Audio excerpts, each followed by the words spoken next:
Welcome to the Face to Face podcast, your go-to resource for living a life of vitality, wholeness, and authenticity. I am one of your hosts, Melinda Wilson. And I'm your other host, Kathy Little. Join us as we explore deeper connection, lasting freedom, and meaningful relationships with God, others, and your true self. Let's dive in.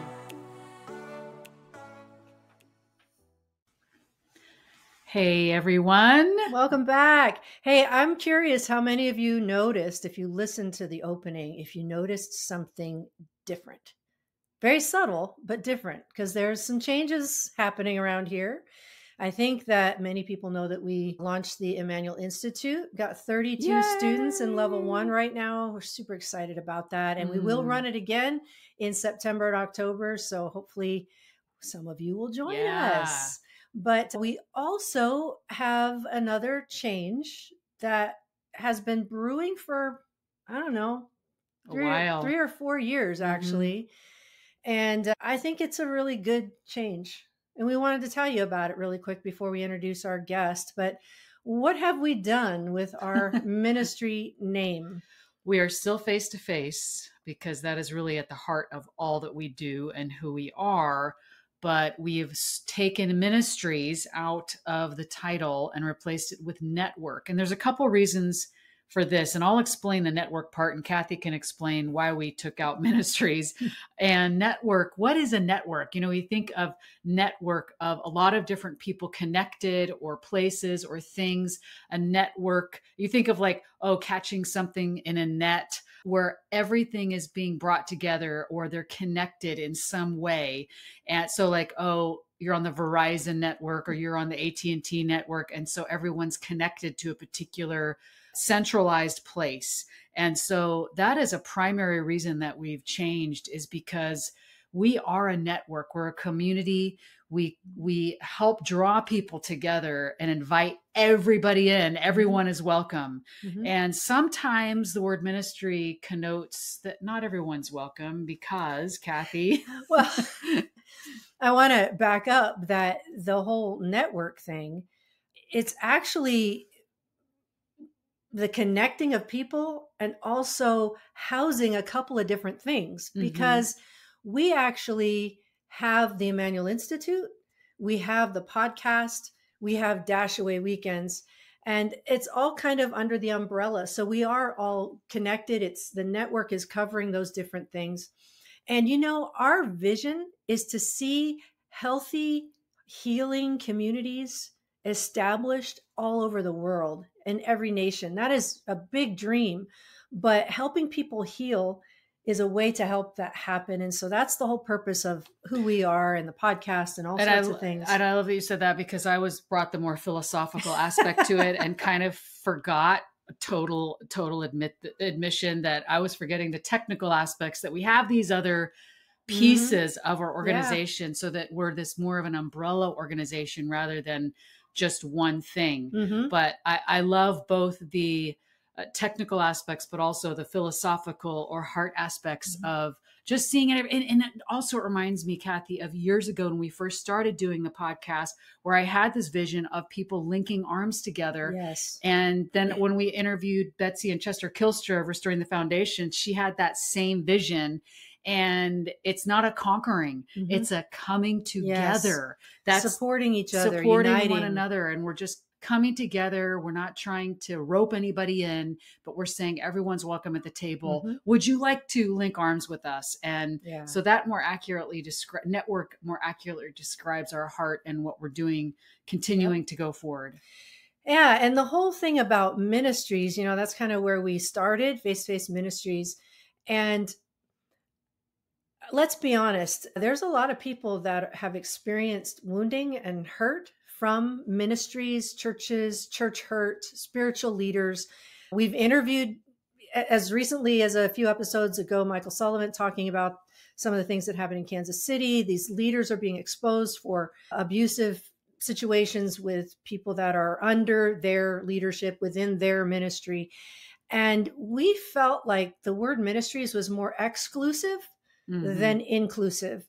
And Jesus actually was the most welcoming person, and he just went about his Father's business and loved really, really well. And we want to love really, really well. And so for us, we are coming alongside of people, helping them heal, helping them connect face to face to Jesus, training people with tools to help others connect people face to face with Jesus. And we don't need ministries in our title for that, because we're all learning and growing together. There's no hierarchy. There's no, oh, we know how to help you, and so we're just going to, fix you. No. That's not our heart at all. We want to love well. And this has been something we've been chewing on for several years, and our board of directors supported us, and we all came together unanimously to change the name of the organization to Face to Face Network. With that is a website change, which is happening right now. The other one still points where it's supposed to for now. We're going to make some changes. So if the website's down for a few minutes, you'll just excuse us. But we really feel like this is a good move. And it's also a more accurate positioning of who we are and how we want to serve others and love on others and welcome others into that healing community, healing connection with Jesus, face to face with others, face to face with Jesus. And I don't know, I'm be curious what you guys think about it. You can shoot us an email or post it somewhere, comment somewhere on the podcast or on YouTube if you're watching there, but would love to hear your thoughts on that. So I think that's a big bit of news. We still have Dash Away Weekends coming up. Dash Away Weekends, August 15 to 17 in Tahoe. That's coming up, and that website might change too. But but right now you still can find it at dashawayweekends. I don't know if they can. Okay, then go to face-to-faceministries.org if that one we know is still pointing there for now. But we'll make sure that we put some correct websites for you. It's just a little bit of transition time. The domino effect when you change your name is really long. So there's a lot of changes that are happening right now. But who do we have today for our interview? Well, one of my favorite countries is Australia. My good on ya. And by the way, they do not say put another shrimp on the bobby. That was actually that was from a commercial that Paul Hogan did, Crocodile Dundee. They don't say that. I lived in Australia for 5 years, and they just make fun of us Americans. So don't say that to an Australian. Yeah. So we have Australian. The reason I'm saying all that is because we have an Australian, David Tenson, who's a philosopher, a teacher, a chaplain, a poet. He's a remarkable thinker and heart-led person that I know you will love. Yeah.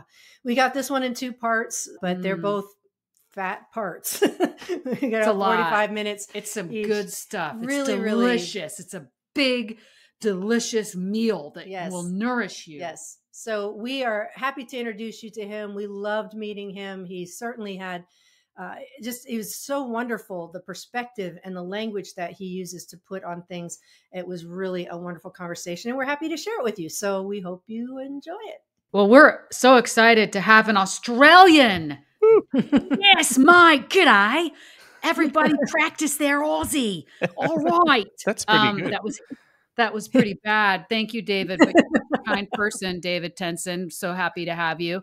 But you are our first Aussie. And those of you who have heard the story know that Australia is very special to me. I lived there for 5 years, 5 of the most formative years of my life. And I'm still obsessed with koalas to this day. So David, so excited to have a different accent, among many other reasons that we're delighted to have you here on our podcast. Yeah, there's many reasons. I should ham it up, like go real Aussie for you guys. Oh, yes. Oh, really? Right, mate. Struth, Bonza. Yeah. We'll do there's some people getting famous doing like Australian sayings. Is it? I follow a few comedians that are doing like, what would you say if your name was Mary? It'd be Mazza or Jeremy, Jazza. It is a big thing. Yep. It's a big thing but all the different, Yeah. We got to do a Tim like Dave-O. You get, Mel, Katho. Yeah. If you wanted to go, yeah. Sounds strange, but Although I gotta say, one of Mm. my Australian friends, and if she ever listens, she doesn't listen, I don't think, Mags, but Smelly Melly, that's Oh what yeah, that's what we're she called into. me. Yeah. So, yeah, and then Smell, and they're like, "It's because we love you." No, that was, like, Cockney. Oh my gosh. Anyway, we're we're just we're just glad. See, I think this is a great inroad to the conversation because you got to laugh, You got to laugh. It's Yeah. got to be some and joy. it can't all be like super intense and serious. So It'd be so boring, and I don't think we're capable of that. I mean, I'm not. especially if Australia is in the mix because Melinda's affinity for it. But David, actually, I first was introduced to you from Paul Young reading some of your poetry Mm. on his podcast and some of the earlier ones, and I've heard your name around in some of those circles with him and some of the others from the Open Table. And so I'm really excited to get to know you better, and found out that we have some really close mutual friends as well, Yeah. which is really, really fun. It's like there's not that many degrees of separation. So thanks so much for saying yes to this. And My I'm pleasure. sure we're going to have a really fun conversation. And I have an inkling that it's probably going to be a very deep conversation as well, just because I know that you have the depth to you that is really beautiful. So I'm excited. I guess maybe we could start with having you introduce yourself. I don't know, Melinda, what was your plan? I was just No, thinking we need to let people I get to just know wanted to know how Tuesday is shaping up because we're still in Monday. Oh, and that's Yeah, it is true. Tuesday Australia's morning. always Yeah, been way ahead. Yeah, we are ahead of our time here. Wow. Yeah, so I live in Queensland, Australia. You know, to bounce off Melinda's love for koalas, I live about 15 minutes from Australia Zoo on the Sunshine Coast, which is lovely. I've got 3 kids, 15, 17, and 21 this year. My wife, Natalie, and I have been married for 27 years. And for a couple of decades, great place to live. I currently spend some of my week as an aged care chaplain. So pastoral care, like in Australia, a lot of aged care centres have chaplains if they're faith-based, the Catholics and others. So that's for great faith-based institutions. So that's part of my week, which is interesting, being around the dying and people in the last stages of their life. Definitely grounding. And then I spend 3 days a week. I'm doing a doctorate at the university here on the Sunshine Coast, and I tutor and lecture and volunteer in some positions at the university as well. And when I'm not doing that, I'm walking our dog, which is laying next to us, or playing What kind of pickleball. dog? It's a standard poodle. Oh, yes. Yeah, The big black kind. thing, the big tall. Okay. Yeah, not cute. Mhm. He is. I get to take him to work. We visit. You know, he comes and does rounds with me at the residential aged care home, which is lovely. And so, play pickleball and write. I've been writing now. That's kind of my hobby, to do that as well. So that's me. I've got a background similar to the space that you're working in. I spent years in advanced pastoral care in a healing. I learned Emmanuel, HeartSync, the Elijah House approach. I managed Elijah House in Australia for several years as well. So very similar wheelhouse to the both of you. So I'm excited to sort of be here with people. When you meet people who get it and work in that space, it's always like, oh, you're weird too, you know. There is something about the camaraderie and the understanding, because there is, it is like these are people that understand and get it. And I find that's really important when you are doing what we do. Yeah. Is to have people really understand, because it's not all that people see on the surface. There's so much more that goes into it and so much depth behind it. And so it's wonderful to meet you and understand and know that you actually get it as well. Yeah. It's really good. Thanks. And I get that it's also, you know, there's a commercial side of it too. You know, there's an expectation often in the body of Christ that it should be free. I mean, they'll go pay for physiotherapists, they'll go pay for their hair, but if they want somebody to sit with them for an hour and pray with them strategically after years of training, they'll be like, I'll give you donation. So, yeah, that's a large part of it too. I really appreciate you saying that. I appreciate. I didn't have to. You said it. Yeah. It's Well, like, I it's had to have true. people, because I was traveling, I was doing a lot of itinerant stuff. So after a few years, I ended up just getting a name for myself, and people would just fly me into state, particularly to speak at their church on a Sunday, but then hang around a few days after or arrive earlier and pray and work with their clergy, their leadership teams. And I had some, pastor friends who were like, listen, you've got to charge more. Like and there's always this part was like, well, part of it's Jesus doing it. It's like Jim, I Mhm. think it was Jim Wilder or had said like, do we have to charge for this because Jesus is doing all the work? But it was still so exhausting. You still have to be attuned, you still have to tune in, you still have to hear the story, you still have to sit in the trauma. It was still so exhausting, and it was collaborative. So I had kind enough hosts that made sure that I went home with enough money to feed my family. Yeah. That's very gracious. And yeah, I get it. It's like I was a was a missionary with YWAM, and having to raise your support, kind of justify what you're doing, and that's what it kind of came out of that poverty mentality that's very prevalent among the church in general, unfortunately. And that could be a whole other conversation, but I've been dismantling and deconstructing from a poverty mindset for a long time. So, Yeah. there's so much value in what you do and what we do and what people like us are doing, that I don't even think you could put a price high enough to actually say, oh, this is what getting free is worth. And there's no cost to it. There's no cost that you could, or a value high enough, I don't think.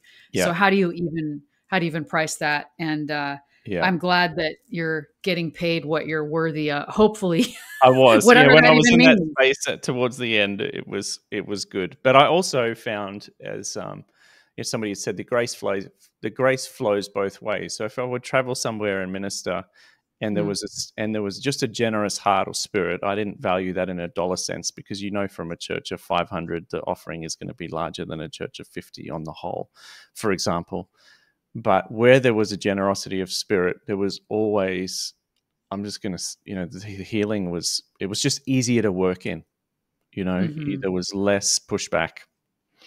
Yeah. It was just easy to work in, and the fruit was better. So, yeah, that poverty. And the irony is now my doctorate, my PhD research is on small business and how value is created in education for small business. So I spend all the Oh, research time and PhD time around this whole idea of how do you assess value. oh my So if I was going gosh. to Boy, approach that's the a whole whole thing different. again, it would be that's another discussion. But yeah, what's the immediate value? What's the potential value? What's the, there's a whole lot of levels of kind of different value, the realized value, the transformative value. And I think the Emmanuel approach and other things, that the immediate value of just having your nervous system, like, I feel okay for a minute here now that I'm connected with God Yeah. and others, that it's so valuable. But then Yeah. the extension of what potentially could happen when I leave here, and then what could be transformed and realized in the next days or months in my situation, is hard to put a price on. But Yeah. Yeah, and It, you have to pay attention to that. I think that we go through life so disconnected from our own body, our own experience, that we're not even intentionally thinking about what kind of impact this could have now in the future, what's transformation. generationally. yeah, Yeah, we just have a flash in the pan experience and then move on. I'm being very general, obviously, but and really not consider the positive ramifications of something, or the negative too, if it's something that is probably not the wisest choice. We're not thinking future transformation either way. But David, you are a prolific writer, poet, very deep. I've actually Paul Young quote you on his podcast, and he's like my favorite person. And so I love that he quotes you. And I would love to know how you said you kind of started getting recognized for teaching, or was it teaching or doing inner healing? And how did that even start happening, of people going, hey, this guy has something to say? Yeah. How did that start? I think part of it was I had done an Elijah House training course here on the Sunshine Coast, and the head office for Elijah House happened to be here. If people aren't familiar with Elijah House, Paula and John Sanford, who were sort of prophetic healing people that were part of that outpouring in the 90s. What's that big Toronto outpouring, stuff like that. And so they had a big inner healing training school in America, but we had about 200 volunteers here in Australia, and it had been going for a while as well. So I ended up managing that. And because of that, I would travel occasionally to speak on their behalf at little church conferences or gatherings or things like that. And then I would get in front of people and they were like, oh, this guy knows stuff and he can help things, and testimonials would come out. And so I then needed more. So I was really blessed. There's a guy had arrived at the church we were at, and he had a master's in counseling, had done the Emmanuel approach here in Australia for a long time. Michael Schaefer's his name. And so he had introduced me to that. And then I got introduced years later to HeartSync approach as well. So I had sort of the toolbox of all these approaches, and would always use the approach of like putting all the tools down, being present to the person and seeing what was going to serve them and what we felt Spirit wanted to do and what they were willing to do at the time. So I ended up specializing in just being a safe person who'd been in ministry for a long time, who just got what church leadership was about. You know, that I got what it meant to, run this very complex enterprise called a local church, and all the things that went with that. And then the secondary and tertiary trauma that, wives and children went through. So I ministered to a lot of pastors' kids, and as well over the years, like that, there were now adults as well. And so I did that and was traveling all over Australia, India, South Korea, Indonesia. Just ended up getting a name through just this network of people. And I was a good deal, like I'd arrive a few days earlier and pray with them and sit with them. And I realize now, looking back, and I was in my 30s and had more energy then, and just needed to put food on the table too. So I would do 3-hour sessions in a day. No. I know, right? Stupid. But I need to go take a nap right now, just hearing that. Oh my goodness. Mercy. Yeah, I know. But because I was there and I wasn't going to be back for a year, people also came like, all right, I've been hanging on to this thing for 6 months. So we would get a lot done in that time. And it just was what it was. And there was no one around me, no network of people. There was not many people in my space. And I'll be honest, particularly men, and then particularly men under 50 doing anything in inner healing. Yeah. So here's this unique, dynamic, young guy with lots of energy, attuned to the Spirit, getting really, really good results. And that's just fact. It's not boasting. That's just what it is, And because I always had this feeling that I wanted to go into ministry and serve God. And as soon as I walked into this Elijah House training school and we sat in a small group and I saw the trainer walk somebody through a 1-hour sort of healing session, I was like, I can do that. Like, I know exactly where this was going. Because I'm highly empathetic, and it just was this thing. It was like that's it. That's the next me. I love poet David White says you often see your future. You often find your future self in a stranger. You see somebody do something, and you're like, that's where I'm going. That's where I need to be. Yeah. So yeah, that's where I ended up, and did that for years. But then I had a breakdown. Basically, I just hit compassion fatigue. I was traveling a lot, and the irony of this whole thing was I ended up getting some really interesting keys around church wounding and then ministering a lot to, as I mentioned before, pastors' kids and wives and extended family of ministry people, either present or, here's a guy in his 60s whose dad was a minister, growing up. His dad's passed away now, but still carrying these wounds. And I was realizing I had these moments where I'm like, geez, I'm away like a third of the year. I'm like, my wife's being a single mum.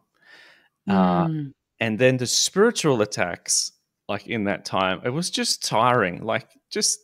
I'm sure you guys get it, but I had some great intercessors and people praying for me, but just weird stuff would happen all the time where you would run into people with really troubling backgrounds. And my wife, 2,500 kilometers away, would text me and go, "Who the heck are you with right now?" Because something walked into our home.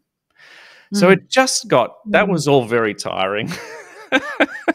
It was tiring. So I had compassion fatigue, and from that whole experience I decided to go to university then, because I had left school early, and I did a undergraduate in leadership, and it sort of stayed in that sort of academia since, on and off.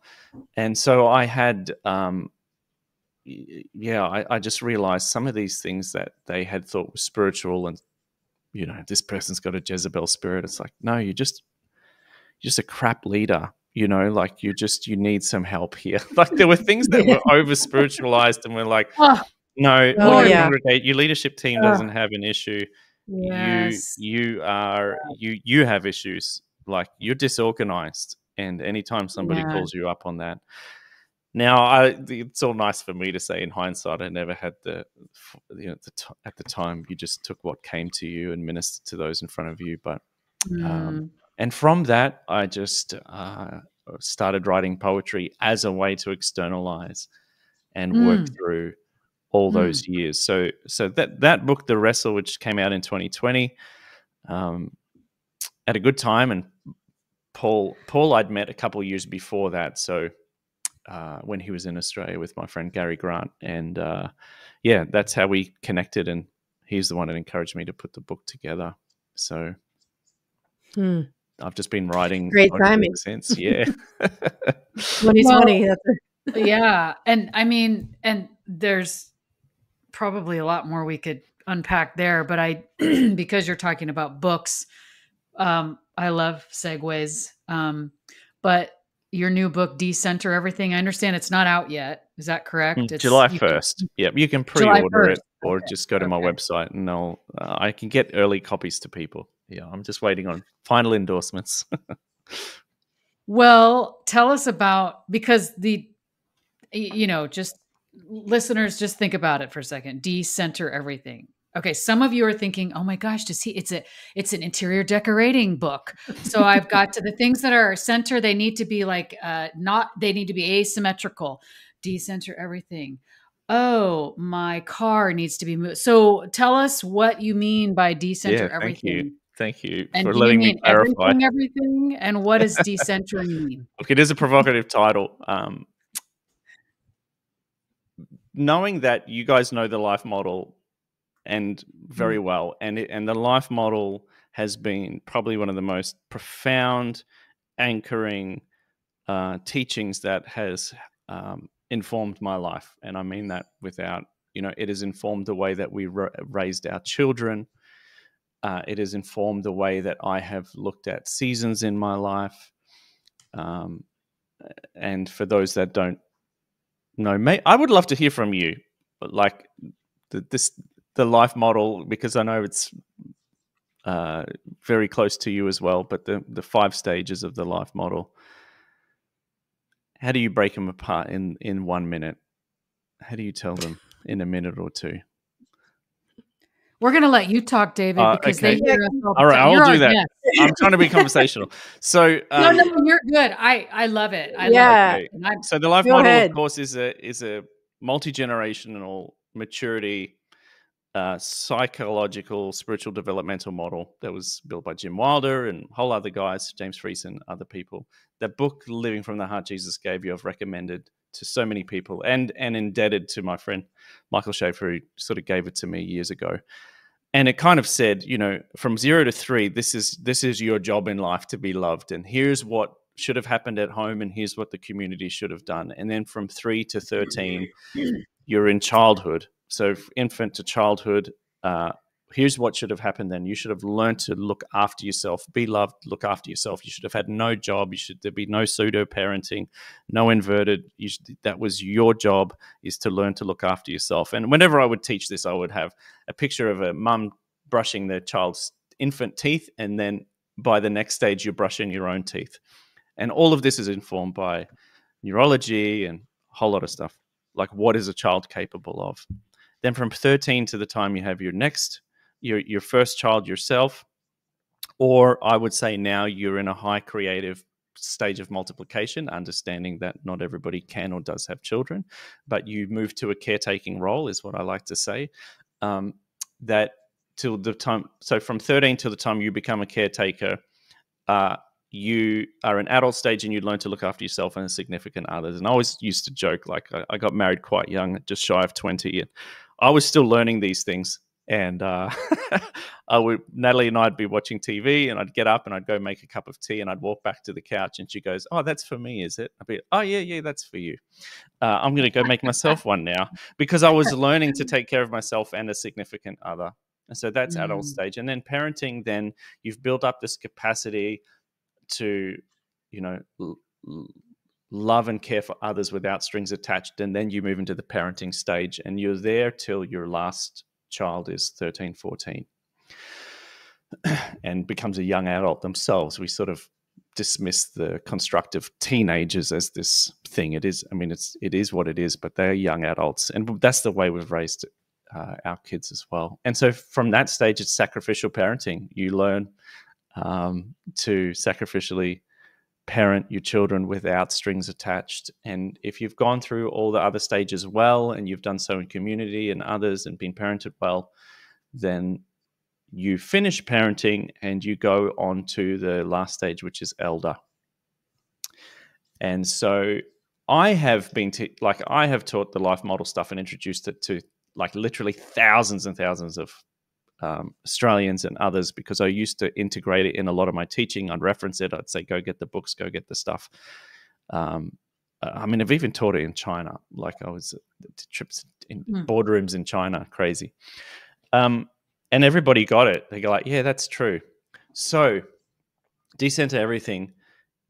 With that in the background, you get to elder stage, which my youngest is 15 now. So technically in maturity language, I am and should be in elder stage if I've ticked all the boxes, and we know that trauma and all the things, stop us from getting to that stage.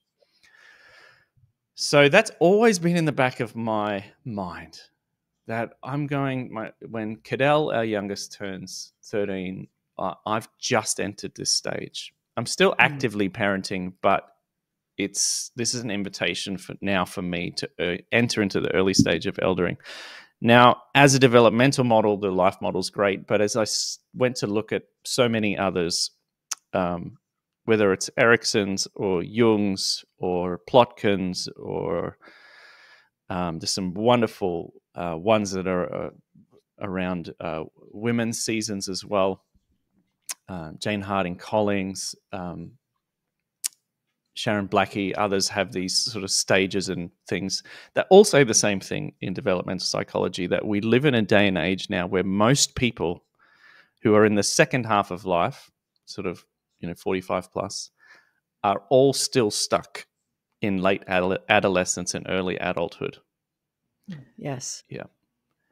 And so you will know this too, for the work. When you work in this space, in the inner healing space, I always said to people, it's like if you were a personal trainer, there's a level of fitness and strength you have to have as a personal trainer to really walk the journey with people who want to get fit and healthy. Yeah. True. Very true. And so working in this space, having done that for like a good decade plus, had meant that I just did not have the option. John Sanford used to joke. He said, if God has called you to this, he says, I promise you, for the first few years, every person that comes to visit you or that you minister to will be walking over your ribs, walking over your grave, and it will be the kindness of God, I'm paraphrasing here, putting his finger on things in your life, that because you're supposed to be a clear conduit between what's happening. And if it's stuck in you and gets stuck, when that session's finished, you better talk to somebody and go, you know what, my dad never blessed me either. So we have these moments where the job calls you to a level of fitness and maturity. So I've loved the life model, but getting to this stage now, 47 this year, and realizing that my job too has really demanded of me quite young that I better be on track. Otherwise, I would have been out quick smart, or the appeal wouldn't have been there, because I wasn't in it for the money. I was in it because I could feel God's pleasure, and I loved working with Jesus, and there was nothing like it. And so I have come to this point for years where I've thought, okay, I know what the life model says about eldering, but I have all these wonderful people in my age and age bracket who have been really intentional with their parenting, right? I did a search of our university library. There are 25, what was it? Was it 25,000 books on parenting? Goodness. And just less than 1,000 on eldering. Plus articles, plus everything else. We're talking like hundreds of thousands of things. Who's talking about this next stage post-parenting? No one's writing about it. No one's talking about it. So I thought, I'm going to write something. And if I am moving to this next stage of life, what would my personal experience and philosophy be around what it looks like to move into the elderhood stage, which according to the life model was that you have the capacity to take care of yourself and a whole community without strings attached, right? That you've climbed every step and you're here. So there's a few dynamics to this. First of all, we're living like a heck of a lot longer than we used to, like mankind. There'll be 10 billion people on the planet in 25 years. Most of us will live well into our 70s. We just haven't been here before. So we just have these billions of people that are expecting and wanting to live an extended midlife, who are still actually stuck in adolescence, who, to be frank, are destroying the planet, to be frank, are being irresponsible with the economy, to be frank, are not raising elders themselves, because that's what I'm doing. I'm raising young elders as children, because that's where they'll end up. I'm raising parents, future parents, by the way that I parent. So Decenter Everything is just this attempt it's an unconventional approach to eldering in an age of immaturity, where I spend the first half of the book, it's kind of a manifesto in a way, spending the first half of the book saying, look, we do have a problem here. Every developmental model says we have a problem. We're not being good stewards of our ecology. We're not being good stewards of our economy. We're certainly not being good stewards in our relationships. Why is it? I argue because people are still live life centered on either consumerism, a fear of death, knowing more things and then being regurgitators of knowledge, and the other big piece of this, and a portion of the book, is around our concepts of God, which we have centralized. So Decenter Everything is a call to go, okay, if I want to move into eldering, the practice of eldering, not be an older person, not be an elder in a church, but actively eldering in this next stage of life. What are things that I have centered in my lives? We could say idols if you wanted, but what are things that I've centered that I need to move out to become a fat-souled, high-capacity person, that I can remain me while accepting and including you, how would I do that? And so I've pitched this. The idea of decentering is a term used in, research and literature in the last few years. For example, there's books on decentering Paul from the Gospels. So how do we read the Gospels without Paul in it? Because most of us read the Gospels with a lens through a Pauline lens. For example, you could be decentering, masculinity or patriarchy from particular texts. So it's a way of reading things. Deconstruction, as a side note, again, is a literary theory on ways to approach. It's a lens to put on. So this is, how do we look at life and moving forward in a way that has everything belongs is in a circle, but there's nothing in the middle. Does that make sense? Because I am arguing one of the biggest reasons we're stuck and we don't change is because we center all these things in our lives as important, and I'm arguing it just to be important doesn't mean it has to be in the middle. Can you, David, pull back, zoom out a little bit and help our listeners understand, maybe from your own personal example or analogy of something that we often get super centered on or center without even knowing it? Mm-hmm.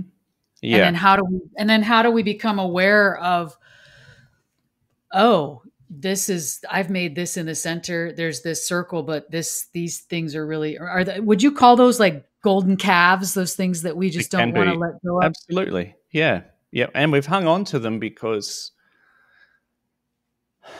they've given us a sense of security. They've given us a sense of meaning, of being valuable.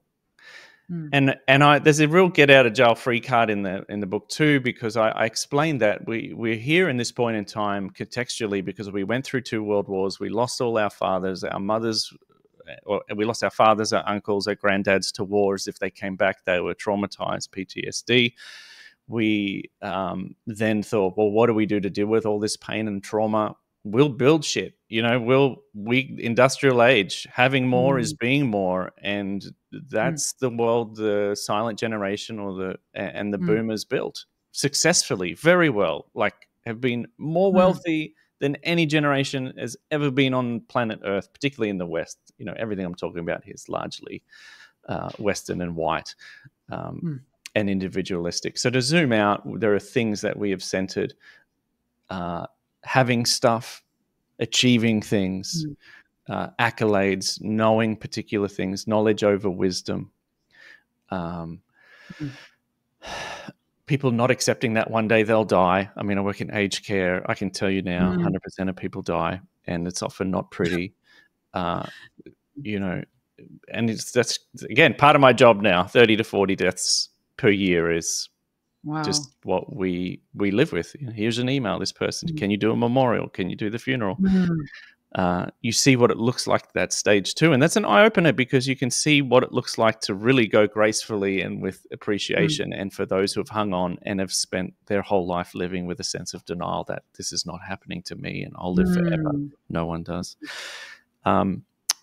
But one of the things I think is, probably worth mentioning, talking about to zoom back, is most of us in the West have been presented in our mythologies, in our stories and everything that we are the center character of our story.